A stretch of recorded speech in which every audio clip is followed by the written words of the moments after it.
Hello, my name is Elena Chiochetti and I am a researcher at the Institute for Applied Linguistics at URAC Research. My domains of specialization are terminology, specialized translation, language planning and multilingual communication in general. In this video, I will give you some insights into language use in South Tyrol. First, we will address the evolution and distribution of language groups. Then we'll see the rules for language use in the public and in the private domain. And finally, I will give you some insights into minority language development. So, talking about the evolution of language groups in South Tyrol, having a look at the last 100 years, we see that the proportion of the different language groups changed over time. Now, before World War I, South Tyrol was a part of the Austro-Hungarian Empire, and the population living in today's area of South Tyrol was mainly German-speaking.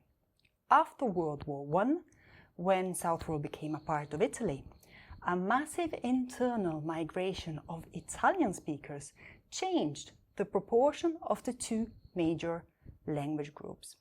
The Italian-speaking group grew rapidly until the 1970s, more or less, reaching its peak of about 1/3 of the local population in the 1960s and then declined slightly. Now, these massive migration of majority language speakers is an experience that also other minority language communities had in the past, in Spain, for example. The third local language group, the Ladin-speaking group, today about 4.5% of the local population, had a more stable development over time in the last 100 years. And finally, in the recent decades, we saw a rapid increase of people having other languages, so coming from other areas of Europe and of the world and speaking other languages. These demographic developments, together with legal and political developments, obviously changed how languages are used in South Tyrol, or were used in South Tyrol over time. Another important aspect concerning language use in South Tyrol is the distribution of language groups. Now, the German-speaking population, today about 300,000 speakers, is distributed well over the entire area of South Tyrol. But especially in the peripheral valleys and in the smaller villages, the local population might be to 95 or even 98% German-speaking, while the Italian-speaking population, due to work opportunities and migration flows, concentrates in the biggest centers. So today in the capital city, 3 out of 4 of the residents are Italian speakers.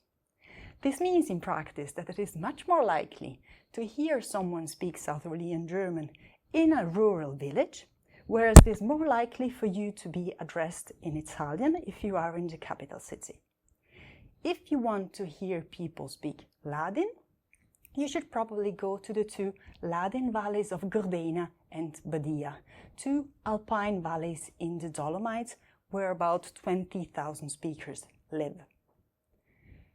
Now, you can imagine that this is another situation where an ancient minority language survived in a rather secluded area. Now, let's address the rules for language use in South Tyrol. And whenever we talk about language use in South Tyrol, we must clearly distinguish between language use in the public domain and language use in the private domain. And when I refer to the public domain, I mean the local administration, the judiciary, private companies having a concession to provide public services such as transport or electricity supply. And then I will also address, obviously, the education system. So while there are official rules for language use in the public domain, there are none in the private domain. And this is one important difference. In 1972, with the Second Statute of Autonomy, German was officially recognized as local level next to the national language Italian. This means that today in South Tyrol the use of German and Italian is based on what we call a personal principle, because every citizen is free to choose whether to address the public administration, the judiciary, and private companies providing public services in Italian or German. There are specific rules, for example, for certain types of text, like laws or identity documents. Italian and German must be present and printed side by side, and the text must have the same font size. The use of Latin, on the contrary, is based on a territorial principle. This means that Latin can be used with the municipalities in the two Latin valleys and with some offices dealing predominantly or exclusively with issues regarding the Latin population, for instance the Latin school board, which are outside this specific Latin-speaking area. There are two main codified variants of Latin, Gardena and Padiot, which are used alternately for local legislation and by the local municipalities. Let's now see the judiciary system. Now you can imagine how important it is for the parties in a court proceeding and for their legal counsels to be able to express themselves in the language they are more comfortable with. It is an essential aspect of non-discrimination of the minority community because it puts them at the same level as the majority language speakers. So in South Tyrol, court proceedings can be held either in Italian or German. And this is an example of what we call separate language use. We have seen before an example of joint language use when the languages are used together in legislation. So, trials either in Italian or German, bilingual trials are possible, but normally the parties are encouraged to agree on one language to speed up proceedings.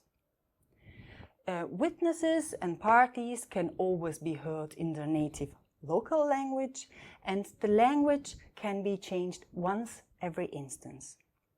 When the public administration is involved in a trial, it always being multilingual and officially multilingual, it always adapts to the language chosen by the other party. There are also specific rules for criminal proceedings. In that case, the suspect or accused must be asked as soon as possible for their mother tongue, which then becomes the language of the proceeding. Now, if the suspect is not present or does not respond, the authorities proceed in their presumed language, which again can be changed once every instance. Latin can be used only with justices of the peace. Official place names in South Tyrol are systematically bilingual or trilingual in the Latin valleys. However, there is ongoing debate today where the feature names, such as names for small rivulets, woods or gorges, should be systematically multilingual because in practice they are often known in one language only. Talking about the education system now, the Statute of Autonomy conferred primary and secondary competences concerning school administration and teaching. So we have 3 different school boards in South Tyrol, 1 for every language group, and 3 different school models. Now the Italian and German school models are basically monolingual school models, which means that German or Italian respectively are used as a main medium of instruction for most of the subjects, whereas the other language is taught as a second language with a rather high number of hours per week. The third model, on the contrary, is a different model, is the Ladin model, which is a so-called parithetic model. The two major languages, German and Italian, are used to an equal degree, so for the same amount of hours, to teach the different subjects, while Ladin is taught as a language for about 2 hours per week. There are some interesting recent developments in South Australian schools. The Italian schools in particular are trying to increase the number of hours of German to allow their children to achieve a better competence in the second, in this case, minority language. And there are also many projects trying to better accommodate the growing multilingualism of the pupils at school. So there are not only Italian, German and Latin speakers, but more and more children who have different native languages, and this calls for quite some efforts on the part of the administration and the teaching staff, which needs to be prepared to face an increasingly multilingual school. Now to the private domain. As I said before, there are no specific rules for the use of languages in the private domain. This means that families, friends, and the private companies, but also the private media, are free to choose their language or languages of communication. One notable aspect of communication in South Tyrol is the widespread use of the South Tyrolean German dialects, which are used in informal communication, but also on semi-formal occasion, and in casual writing, for instance, on social media. At school and on printed media, standard German is the norm. The Italian-speaking population uses standard Italian both when speaking and when writing, whereas the Latin-speaking population uses the local dialects of the two main codified Latin variants. And in addition, there are many other languages. Foreign citizens living in South Tyrol come from over 130 different countries originally. Many of them come from Austria and Germany, so they're German speakers. But there are many others speaking other languages, coming from Albania, Morocco, Pakistan, Romania, and they obviously speak their native languages too. So basically many people living in South Tyrol, actually most of them, are multilingual to different degrees. So using loan words or code switching, code mixing, again in informal speech, but also in casual writing, is not uncommon. The private companies in South Tyrol are multilingual, I would say, according to needs. So being multilingual is obviously considered a competitive advantage. And speaking German gives access to a huge foreign market. Germany, Austria and Switzerland today are the main export markets for South Tyrolean goods. However, while the bigger international companies face internationalization and globalization quite well and are fully and proficiently multilingual, the smaller, the micro companies located in South Tyrol might have local customers only. In practice, this means that if you remember the distribution of language groups I told you before in South Tyrol, let's say a local cleaning company based in the capital city might have local customers only, so communicate predominantly or exclusively in Italian with their customers. Whereas a carpenter residing in a rural village probably will have local customers only too, so he or she will probably use the local South Tyrolean German dialect when speaking and standard German when writing. This means simply that not all South Tyrolean companies are systematically and fully multilingual. There are no rules or particular incentives or supports for the companies to use the minority language as there might be in Catalonia or in Wales, for example. And finally, a couple of words on the private media. We have a quite notable amount of local media. There are daily newspapers in Italian and German. There is a popular weekly newspaper in Ladin. There's magazines also in the minority language, news broadcasts and TV broadcasts in all minority languages regularly. Radio stations plentiful, and in the recent decades we've also seen some, especially online media, which have gone multilingual. So there are some online news sites which use either of the languages. So finally, some words on minority language development. You have to consider that German is a minority language in South Tyrol, but it is a major European language and it is an official language abroad. In addition to that, it is a pluricentric language, so it is official language in more than one country. This means that the terminology and language development needs in South Tyrolean German will be different from other minority languages, which we might call absolute minority languages, like Basque or Ladin in our case.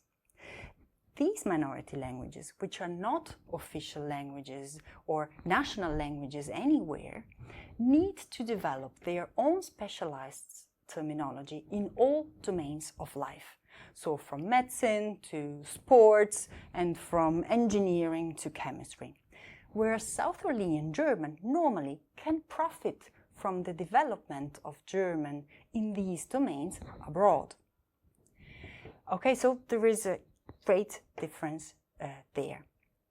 However, in 1972, when the second Statute of Autonomy was passed and German received official status in South Tyrol, there was one domain where there was a huge lack of terminology, and that was the legal domain. Obviously, everything in South Tyrol functions according to the rules of the Italian legal system.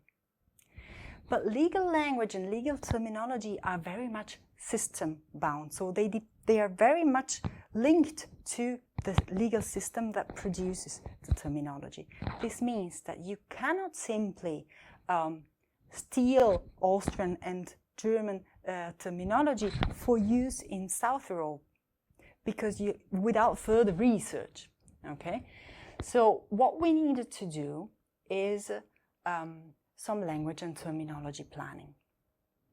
Okay, it was basically needed to fully implement the language rights established by the second Statute of Autonomy.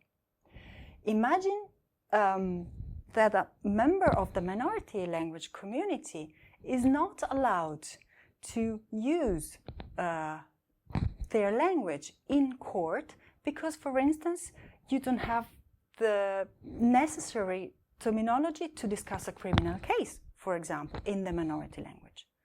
Or imagine what it means that having to read the text in the majority language to understand what the administration is asking you to do, because the text in the minority language is unclear and inconsistent. Okay, so this language and terminology work was necessary to put language rights into practice. And to this end, a dedicated terminology commission consisting of legal experts, so judges and lawyers, and translators, so experts in language, was established in the early 1990s. Their task was to officially validate the South Tyrolean German designations that would express the concepts of the Italian legal system. Now, the work of the Commission was discontinued in 2012. However, terminology development work in South Tyrolean German continues at URAC Research. In the online information for legal terminology Bistro, you will find the South Tyrolean German terminology together with the Italian legal terminology in relevant domains such as administrative law, criminal law, university law, and so on.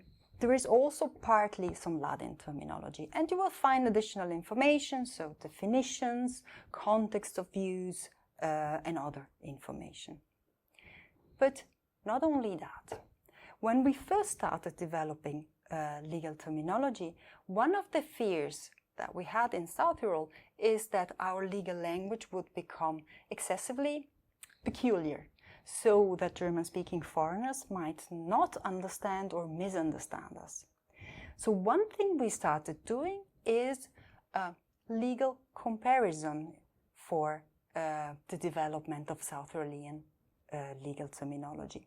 In practice, this means that for every concept, every term of the Italian system, we do make a search and legal comparison to see whether there are equivalent concepts in the German-speaking legal systems. So Austria, Germany, partly Switzerland, the EU level, and international law. Now, when there are equivalent concepts and when their designations fit our conceptual and linguistic systems, we tend to adopt the foreign terms for use in South Tyrol. And this type of information, legal comparative information, is also contained in Bistro. So this means that Bistro is a tool that helps not only and supports not only the development of the local legal language, but also is also a tool that supports international communication and supports the understanding between people living within the Italian legal system and people from foreign German-speaking legal systems. So, the South Tyrolean example, having seen all the aspects we have seen, can be considered a success story under many respects. However, there are also some lessons to be learned. It is important to plan ahead and start with capacity building as soon as possible to make sure that one can establish a properly functioning multilingual education system, for example, a properly working multilingual public administration and judiciary, for example. So, for instance, language and terminology planning need to start as soon as possible and be continued, so they need sufficient financial and human resources allocated to them, because they need to be because the minority community needs to make sure that they have enough terminology and enough words to express themselves at the same level of the majority community. So I hope you enjoyed this brief presentation today. From my part, Dankeschön, Dilan, grazie.